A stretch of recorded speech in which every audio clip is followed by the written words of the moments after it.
am I. Good morning. This is Judith Lay welcoming you to Manx Radio and to the podcast of this week's edition of At Your Service. Manx Radio.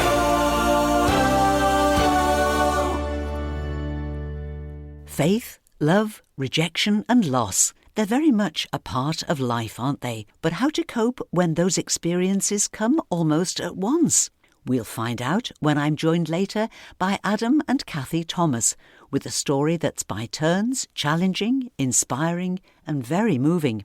And as the search for a new bishop for the island continues, we take a look at another aspect of the process. Our music today comes from John Michael Talbot, a musician who's recorded almost 60 albums of Christian hymns and worship songs, and who lives a monastic life in the United States. Glory and praise to our God, who alone gives light to our day. Many are the blessings he bears to those who trust in his way. Glory and praise to our God, who alone gives light to our day. Many are the blessings he bears to those who trust in his ways. Be the daughters and sons of him who build the valleys and plains. Praise the wonders our God has done in every heart that sings. Glory and praise to our God, who alone gives light to our days. Many are the blessings he bears to those who trust in his ways. In his wisdom he strengthens us like gold that's tested in fire. Though the power of sin prevail, our God is there to save. Glory and praise to our God, who alone gives light to our days. Many are the blessings he bears to those who trust in his ways. Glory and praise to our God, who alone gives light to our days. Many are the blessings he bears to those who trust in his ways. Many are the blessings he bears to those who trust in his ways.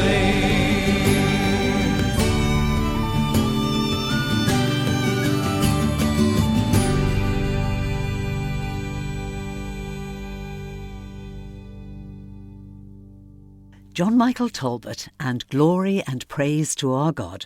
There'll be more from John Michael Talbot a little later in the programme. A couple of weeks ago, Stephen Knott visited the island as part of the process to choose a successor for Bishop Peter, someone who will be the next Bishop of Sodor and Man and lead the Anglican Church on the island. Stephen is the Archbishop of Canterbury's appointment secretary and, as the appointment of new bishops is a collaboration between the Church of England and the UK government, Stephen works closely with the Prime Minister's appointment secretary, and they will both work with members of our locally formed Vacancy in C Committee, who have already drawn up a statement of needs, their recommendations on the type of person who would fit the ministry of a bishop for our island. But to find out more about the purpose of his time here and what are the next steps in the process, let's hear now from the Archbishop's appointment secretary himself, Stephen Knott. This wasn't actually Stephen's first visit to the island, although, to be fair, he couldn't really be expected to remember much about that earlier trip. I was very small because I grew up in Northern Ireland and I used to watch the ferry go past up and down Belfast Lough, bringing people to the island on various trips and things. And my parents actually brought me here when I was very small, but I don't remember it, if I'm honest. So it's been really great coming back and rediscovering all the places that I'd been to as a child. You're here on a fact-finding mission. You're here to establish the kind of person who might be well suited to being the next Bishop of Sodor and Man. We tend to think, because we're needing a new bishop, that your job is exclusively dealing with the appointment of bishops. But it isn't, is it? Really, I deal with all the crown appointments, so all the offices in the church that ultimately need to go to the king to be appointed. That tends to mean the diocesan bishops of the church. It can mean the suffragan bishops, which is the kind of assistant bishops in each diocese, and also the cathedral deans. But anything that's really got a crown patronage at a senior level comes across my desk. So it's very busy, and it's never been so busy, in fact. The most crown nominations commissions that ultimately will, in this case, appoint the next Bishop of Sodor and Man, the most of those we've ever done in a year is 4. And this year we'll do 5, and next year we'll do 6. So there's a lot going on. Is this reflecting that people are moving around more quickly, or that we need more people? I think it's both, really, and there are lots of things. I think it's just some people are coming to the retirement age. To be a bishop in the church, unless you're extended, you have to retire at 70. So I think we've just hit a particular time when there are lots of people moving on. And of course, once you fill one vacancy, you tend to open up another one. But it's certainly very busy. But a real joy of the role is to get out and to come and visit communities and come and visit dioceses. And it's been a real joy being here in Sodor and Man, just to seeing all the great things that are happening in the church in the diocese. Well, I guess it's a little more than fact-finding, isn't it? Because you've got to get a depth, to get a feel for the place, the kind of people, the needs of the ministry. But on the other side of it, do you have to get to know the potential candidates? There are 2 things going on in parallel here. So the diocese, through their vacancy and see committee, and that's just a name for the committee that's in the diocese, that's discerning what they think is needed in the next bishop. Running in parallel with that process is this consultation process I'm engaged in, and that's about listening to as broad a range of views and perspectives from people inside the church, outside the church, people in civic life. I was in Tynwald this morning. I talked to a group of young people before coming to carry this public meeting. And over the course of those conversations, you start to get a sense of what kind of person the diocese and the people that I'm talking to could be being called to this ministry. So already in my mind, I'm starting to think, yes, what about X, or what about Y, or what about A, B, C? And I suppose ultimately my role is to help the diocese and to help those that are elected to represent the diocese on the Crown Nominations Commission. My role is really to help them as search agents, and that can use all the information that we've found out as part of this consultation process, and to help them to search out and to find that person. So yes, a significant part of the role is to help the diocese find the person, the particular individual that may be being called to be the next bishop here. Now, I know this isn't a quick process at all, but what is the next stage now after this consultation that you've been doing? I'll take away everything that I've heard. And again, that parallel process is ongoing. So the diocese will sign off their statement of needs, as it's called. The consultation process will end. I will then write a report, which will be given to the Crown Nominations Commission, which consists of the Archbishops of York and Canterbury, 6 people elected from the diocese, from the Vacancy and See Committee, 6 people from the National Church, from General Synod, and the 2 appointment secretaries. So myself as the Archbishop's appointment secretary and the Prime Minister's appointment secretary. So all the information that we gather will be brought to that group of people, and that will also include a draft role profile, which will distill down, again, all the themes that we have heard, like today at this public meeting. And then, effectively, as I said, we become search agents and we start to search the person out. So we spend a lot of time listening. We then refine and put together the role profile, having done all that listening. And then we start to search that person out. People are long listed, then they're short listed, and then interviews happen, and ultimately a nomination is made. So a very gradual, a very thorough process. It's not just about the capabilities of a person to be bishop on this island. All bishops take up national roles, don't they? And sometimes international roles. Exactly. So you're looking for a broad base of skills, aren't you, really? Yes, very much so. And every diocese is unique and every diocese is different. The next Bishop of Sodor and Man will have a role in the Tynwald. They will have a role in the House of Bishops of the Church of England. So, international responsibilities as well. So it is a really important role. And we're looking for someone that will really celebrate all that is good here, but push everything forward and to push the church's mission forward for this next chapter and this next season. Do you feel a great sense of satisfaction when you're seeing a bishop being enthroned, when you get to the end of the process? Yes, very much so, because a huge pleasure and a real privilege for me in doing this role is that sense of journeying alongside people and supporting people and guiding them. And so, you get to know people, you make friends along the way, you get to know communities, you get to see the very best of what the church is doing. It's about aligning all those wonderful and those great things in an appointment. And when you see all those things aligning, it's a real privilege and a real joy to be part of that and to find someone that will really bring, really great leadership to this context and a person that's really feeling called to serve the church in the Diocese of Sodor and Man. So that's a real privilege. I, the Lord of sea and sky, I have heard my people cry, all who dwell in dark and sin, my hand will save.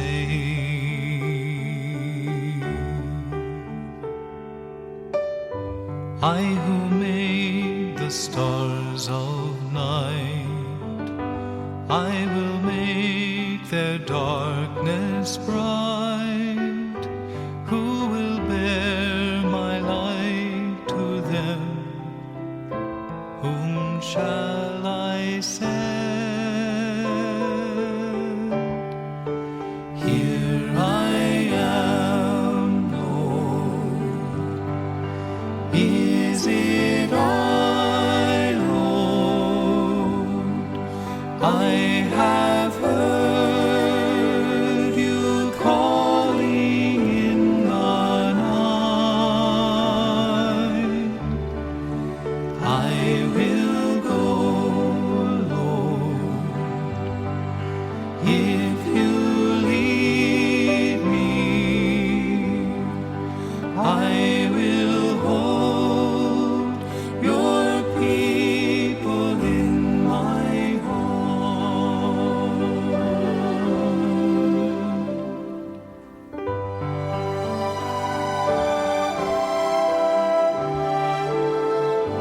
I, the Lord of wind and flame, I will tend the poor and lame.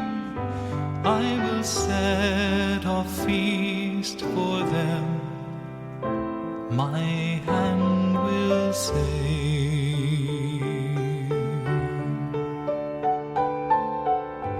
Finest bread I will provide, till their hearts be satisfied. I will give my life to them. Whom shall I send? Here I am, Lord. Is it I, Lord? I have heard you calling in the night. I will go, Lord, if you lead me. I will hold your people in my heart. I will hold your people in my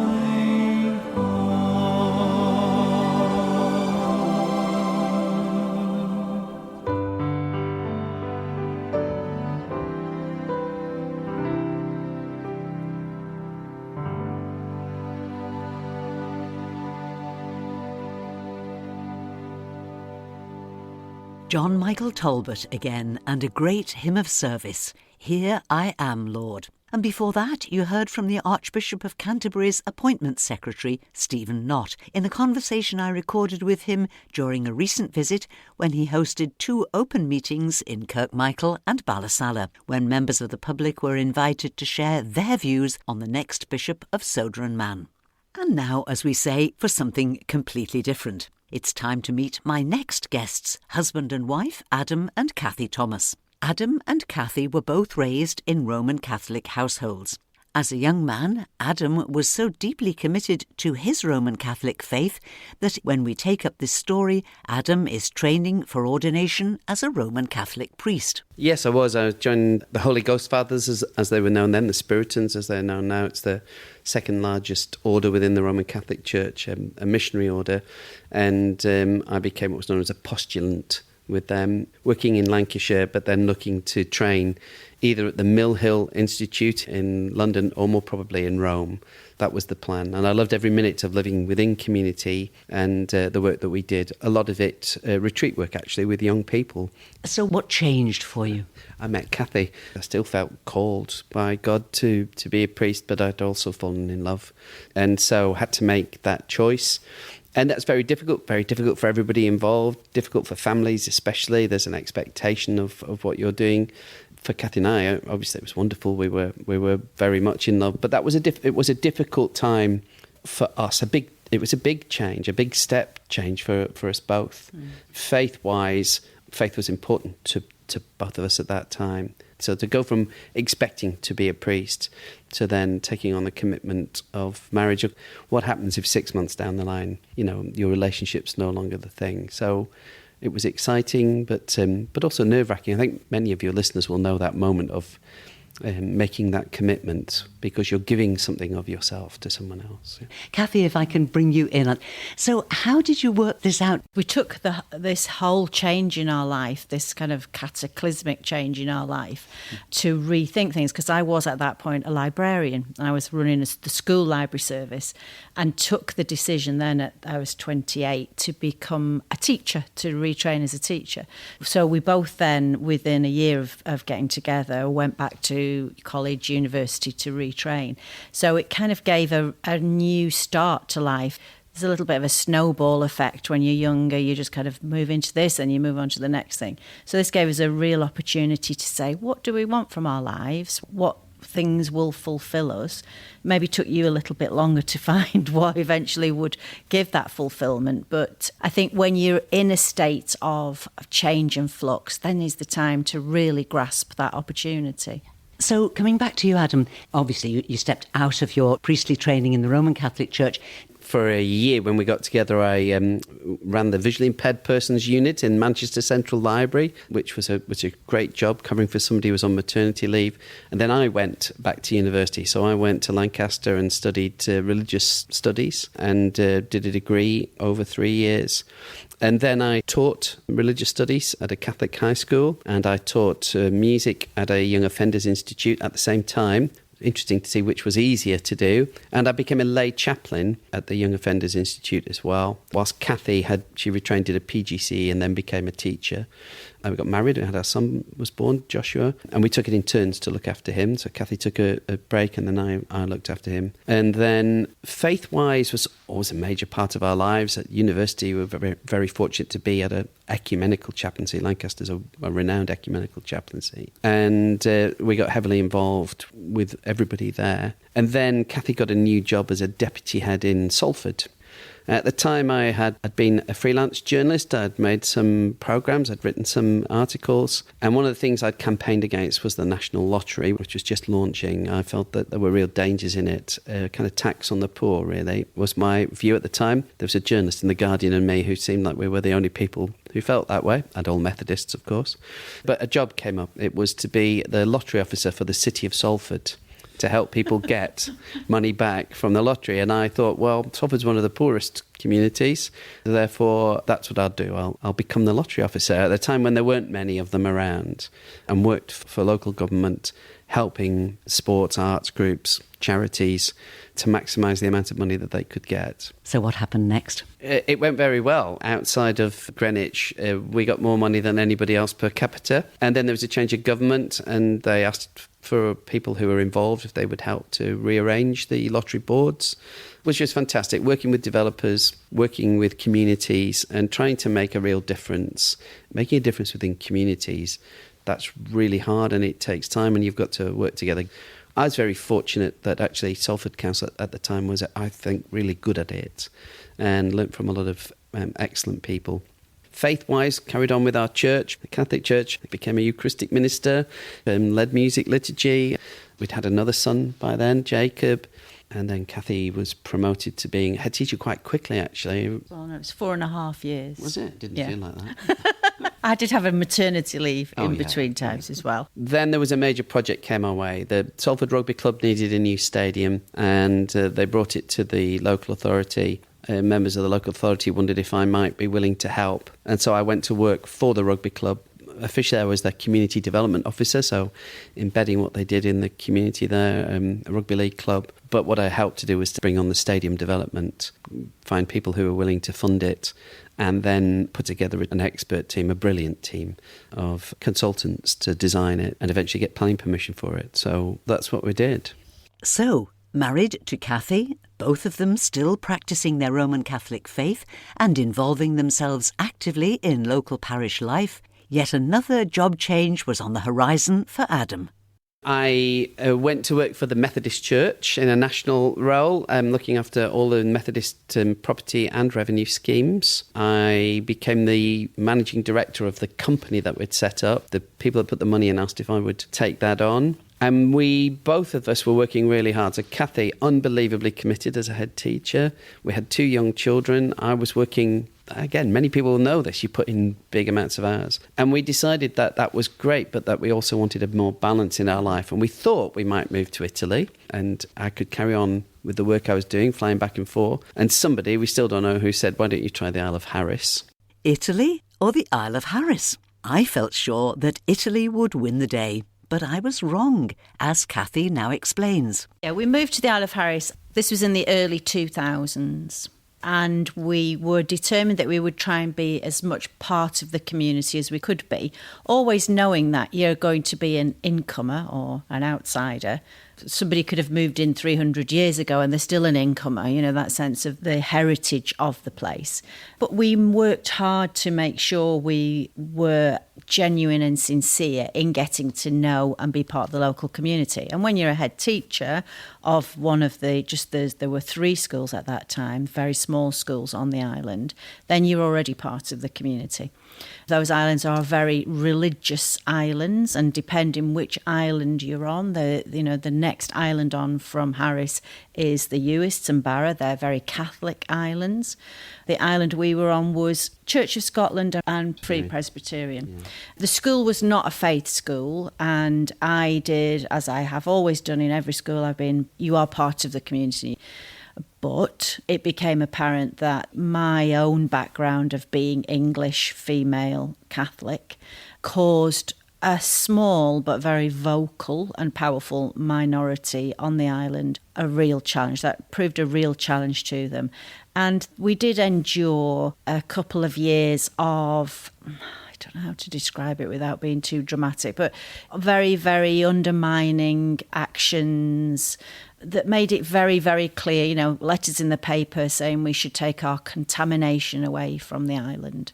It was very difficult because Adam was flying back to Manchester to oversee the company, and I was there with the 2 boys who, I have to say, thought the Isle of Harris was heaven on earth. And I'm so pleased that that was their experience, that they lived on this beautiful, stunning island with many, many, many good people. But this kind of oppressive minority really tried to do their very best to make us leave. And we'd moved there, we built a house there, and that was going to be our life. And, the irony being, one of the things we moved there is their values are very pure in many ways. They are so not materialistic at all. You try to get somebody to do overtime, to do some work on your house. They won't do it because they don't want the money. That's not important to them. They have other values. Sunday is still a very sacred, special day. Maybe not how I would do it, but the swings are tied up on the playgrounds. You're not supposed to put your washing out, etc., etc. So there's some kind of purity still to that. So it was such a shame that the negative side began to overwhelm us. When I'd got there, the school, I had an inspection and it was in special measures. There'd not been a head teacher for some time. So really it became, I am seeing this through. This is the task now. So eventually, once the inspection had been back and all things were going very well indeed, we made the decision to move back to England. It was a bit easier for me because I was flying off on a Monday, back on a Thursday. It was very hard leaving knowing what Cathy was going through. There were letters of threats and notes and all sorts of different things that we experienced while we were there. And we were engaged faith-wise with the whole community. We went to the Church of Scotland on a Sunday morning. Our house was a chapel of ease, a Catholic chapel of ease with a tabernacle, a reserved sacrament, because there was no Catholic church. So we would hold a service at 4:00 on a Sunday afternoon so it didn't interfere with the other services. And then we would go to Songs of Praise, an ecumenical event on a Sunday night. So we were involved with the Episcopal Church there too. And we have such good friends there. So many of the people there, that are so close to us and had been so generous to us in lots of different ways. To make the decision to move was really hard, heartbreaking to do it. We felt we were letting them down. We felt we were letting our friends down. We had to tell one couple in particular.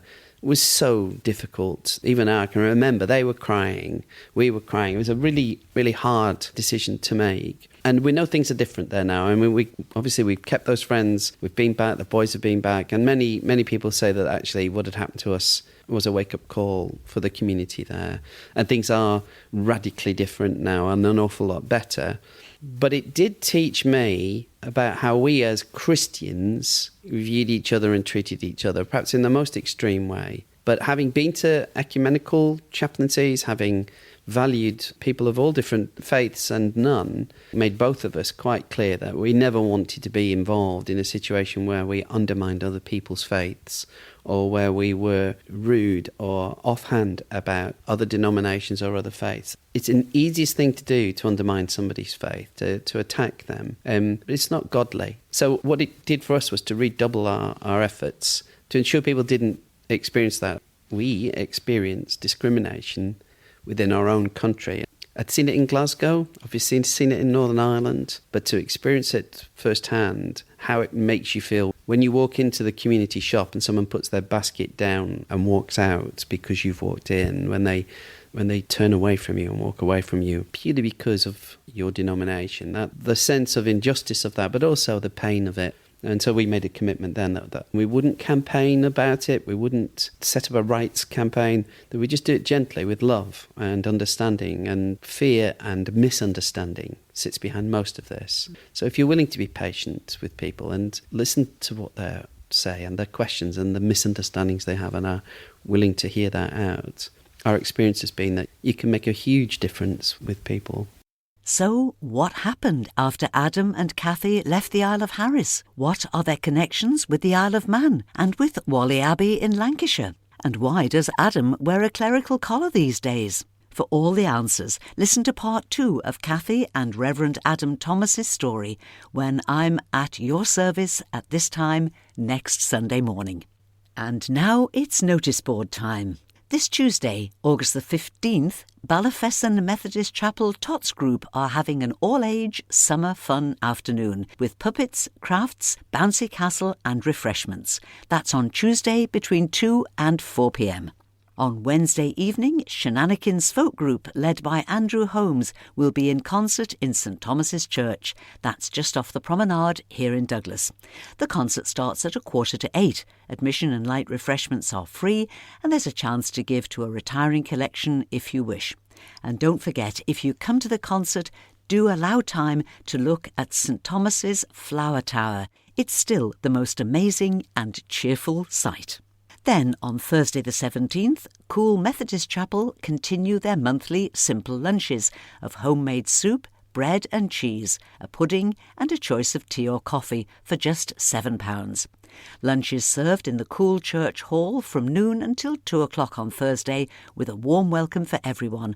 And the Cool Hall is very easy to find, close to the junction of Cool Road and Vicarage Road at the top of the Isle of Man Business Park. And on Thursday evening, there's another summer concert at St Catherine's Church in Port Erin, starting at 7:45 with refreshments in the church hall afterwards. And the music this week is provided by the Glenfaber Chorale. And while admission is free, a little donation to the collection as you leave will be greatly appreciated. And finally, looking ahead to next weekend, 2 events next Saturday the 19th. Castletown Methodist Church invite you to their summer fair and cream tea. It's next Saturday morning between 10 and 12 noon, and there'll be tea, coffee, cold drinks and scones on offer, plus a raffle and stalls. Admission is just £3 for an adult and £1 per child. And also next Saturday, St Peter's Church in Onken invite you to a fizzy afternoon tea. It starts at 2 o'clock next Saturday afternoon with musical entertainment from Mrs Wendy McDowell and friends. Tickets are £12.50 from Elaine. You can phone or text to reserve yours 497712. 497712. And that's all that we have time for now. But I'll be back later in our virtual lounge tonight at 9 with a mix of easy listening music and your requests and dedications. And I'd love you to join me if you can. And so, till whenever we meet again, this is Judith saying thank you for listening, and I wish you and those you love a blessed and peaceful week and a very good morning.